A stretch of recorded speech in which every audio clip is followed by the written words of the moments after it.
A rumoured new Bloodline member has been pulled from all upcoming shows. There is said to be less NXT to main roster repackaging planned, and we've got an update on WWE potentially cancelling one of their shows. It's time for the news.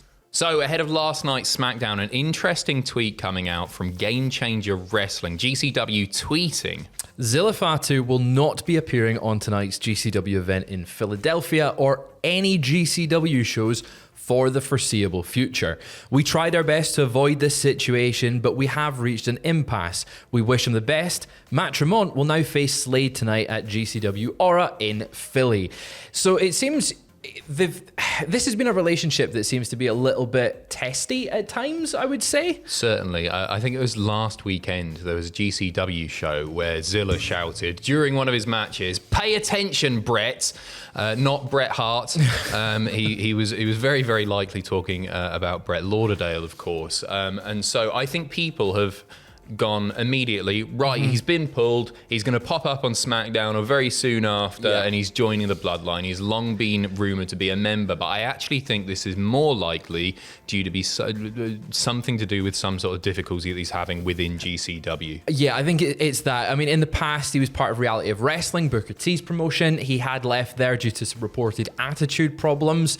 It seems like there is an issue or a disconnect in how he's being used, how he's being treated, like responding backstage to how he's being used. It seems that way. It wouldn't surprise me still if he does pop up in the Bloodline at some point. Right. To me, I've always thought, just having watched his work, and I don't watch every GCW show or anything like that, but I've seen a fair few Zilla Fatu matches.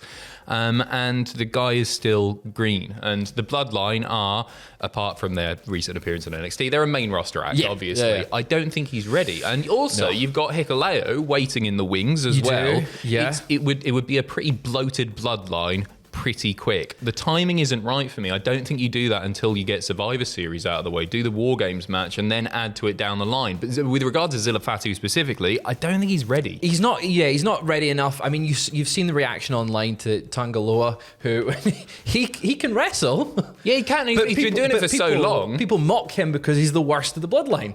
Yeah, he is. And if you bring Zilla Fatu in, then maybe that's why they bring him in. But as a favour to Tangaloa, that's not a bad shout. Let's give him the rub. But yeah, look, Zilla Fatu, I've no doubt he will eventually end up in WWE. The son of Umaga, he's part of that family. It likely will happen, but right now this just looks more like an issue with him and GCW. At the same time, he seems to be, from what we're led to believe, getting a bit of a reputation issue, isn't it? Yeah, a little bit. Do you want to sign him? Do you want to put him on your featured TV show if that's the case? I think the guy would need to go to NXT first. Yeah. Maybe he'll miss out on the Bloodline stuff. Hey, that can take a few years. Solo went to NXT first. Yeah, and for sure. It's done him pretty well. Yeah, He's now yeah, in the main roster spots, so maybe. We'll see. Speaking of NXT, there is said to be less NXT to main roster repackaging planned. Fantastic news. Tommaso Ciampa chatting away with the Battleground podcast to promote WWE SmackDown's return to Nashville on October 4th. And he said that less repackaging is planned when superstars head from the not yellow brand anymore, from NXT to the white and gold, not the black and gold. Yeah, to brand. The main roster. Anyway, he was saying there's a lot more communication between the two brands now. There's a lot more in sync. For instance, if you develop a persona in NXT and it's working, take Trick Williams for example, I don't think when Trick Williams comes to Raw or SmackDown that he's going to be repackaged. They're going to have to educate the crowd on who he is, but he's going to give you the same Trick Williams that you've been getting. I think that was the hardest part for a long time. You did a thing in NXT, the thing worked in NXT. Then you get to the main roster and it's like, well, that didn't exist. Not in this universe, so we're going to repackage you and put you in this position. It's very hard on a performer. I think a prime example of this is LA Knight. Get brought to the main roster, repackaged as Max Dupree. It clearly did not work, and whatever he was doing down in NXT was working, and it's really excelled on the main roster since. Yeah, I think there are two really good things about this. I see no negatives in this at all. There are two really good things about this. First of all, it puts less pressure on the performers, as you say, because they don't have to learn a new character very, very quickly. Yeah, right. They're bringing the character up. That they have refined. They've been practicing down in NXT that a fair portion of the audience is still familiar with. Obviously, not as many people watch it as Raw and SmackDown, but lots of people watch NXT. They're used to those characters. They're invested in those characters, the way that they're presented there. And I think the the other really, really good thing about it is it makes NXT feel like a third brand. It doesn't make it feel second rate. If they're doing that character down there, it's less beta testing, isn't it? It's not like NXT is this thing that exists there and then everything else is there. If it's its third brand, sure, it's still developmental, but it makes it feel important. It feels more cohesive. The only downside to it I can see, and I think actually Ciampa and Gargano is a good example for it, is that we had their entire dynamic explored in NXT. So when it comes to the main roster, they've got no more story really to tell at that point. I don't think the repackaging thing needs to worry. I just think when you've got those talents, Trick Williams is a good example, someone that can refine that character a bit more in NXT. But when you've got an indie talent coming in that's really, really good, Motor City Machine Guns, they shouldn't just be stuck in NXT and then for a wee while and then come to the main roster. I think that's a fair point, but I think that's more about how long wrestlers are staying in NXT because you've done so much there. I still think it sort of works with like Ciampa and Gargano because like their whole thing is they're going to fight forever. They're Kevin Owens and Sami Zayn, right? They can revisit that feud time and time again, but I think that's a fair point. We got an update on the NXT ticket sales, which was struggling here as well. Yes, this comes from the Wrestling Observer newsletter in a sort of update on the ticket sales. Me and Sam discussed it last week. It was being moved to a different venue. But the update on that is that, well, with pushing Randy Orton for the show, it's still struggling with tickets. The new building can hold up to 2,300 fans, but right now it is only set up for 1,715, and tickets are currently sitting at 1,129.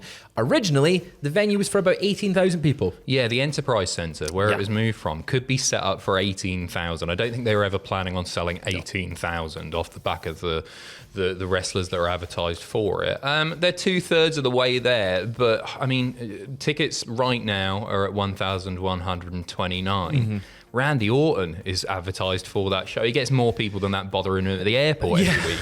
He's facing Javon Evans. It feels like it's a big time match that you would want to would bring people out, especially for an NXT audience. But I think it's maybe just overestimating how popular NXT is on the road.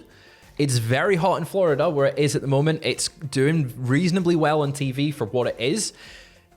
Is it as popular as they think for 18,000? Even if the setup was going to be for about, I think it was 11,000, 12,000 was the planned setup. Yeah.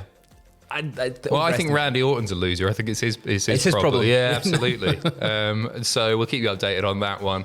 An update on WWE potentially cancelling a show, and not just any show, everyone's favourite show, NXT Level Up. There were reports circulating recently that WWE might look at scrapping the show. Fightful Select have provided an update on this, saying that NXT sources says that the brand has stacked matches for upcoming shows, but also that they haven't heard of any plans to stop taping Level Up anytime soon. Go on. When's the last time you watched an episode of Level Up?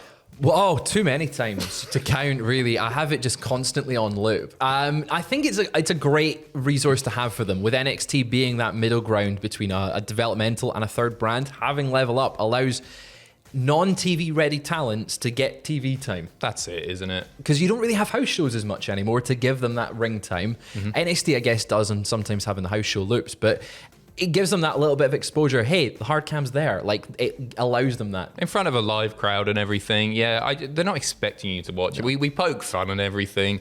We're not missing anything by not watching NXT. If there's somebody on there that I want to see, I'll check out the match for sure. Yeah. I'm not going to watch the whole show or anything. No. So any fans of NXT Level Up, hello, two people. You don't have to worry. It's modern day 205 Live. It is, isn't it? Yeah, a little bit extra. Or NXT UK. Yeah, or that. And we finally got an update on the SmackDown plans to go 3 hours whole deal. So it was reported earlier this week that SmackDown in the new year is going to be going 3 hours. That came from WrestleVotes, and they've been chatting away on WrestleVotes radio and provided an update on this. They've said it's only going to be for about 6 months, from January to June next year, that it's going to be 3 hours, and then it will reportedly move back to 2. I think this is a strange move to only temporarily do it for 3 hours, maybe just to test the waters and everything. I wasn't as down on it as other people. I think we look at this differently, because we love wrestling and everything, but we do it for work, and it's an extra hour of wrestling to watch, analyze, all that sort of stuff, right? if this had been a few years ago when the TV shows weren't as good as they are now, I'd have been pissed off about it. Because I sat through like pandemic era WWE Raw, 3 hours including commercials, miserable stuff. And it was a slog. And I always remember thinking at the 2 hour point, I wish this was ending right now. But actually, Raw flies by now. Yeah. SmackDown's a really, really entertaining show, which is, a lot of it is Bloodline stuff as well. You can sometimes get 45, 50 minutes of Bloodline stuff. So maybe this gives more people more opportunities to be on the card. Ultimately, an extra hour of SmackDown is coming at the right time if they're going to do it. I wonder if it is so that they can have The Rock on SmackDown in the run up to WrestleMania and not have like every match cut for time. Oh, that's a good show. With the timing of it, with the 6 month thing. Yeah, you're going in, you're too big at your Royal Rumble, you've got WrestleMania, you've got SummerSlam kind of all around that time. Maybe if you go Money in the Bank for that final sort of big show there. But yeah, running in a WrestleMania with a bit of an overrun that's definitely going to be there. That's not a bad shout, Maybe they'll do that every year. I wouldn't oppose to it if you only get temporary time extra added on, but 3 hours, it's long. Hopefully that roster on SmackDown can get a little bit of a boost because it's quite slim right now. We finish on the news that LA Knight now has more successful title defenses with the US title than Logan Paul. Yeah. So well done you. Or more defenses generally. In fact, they're all successful except for the one with Logan. So congratulations to LA Knight. We'll be back with more news very, very soon. See you in a bit.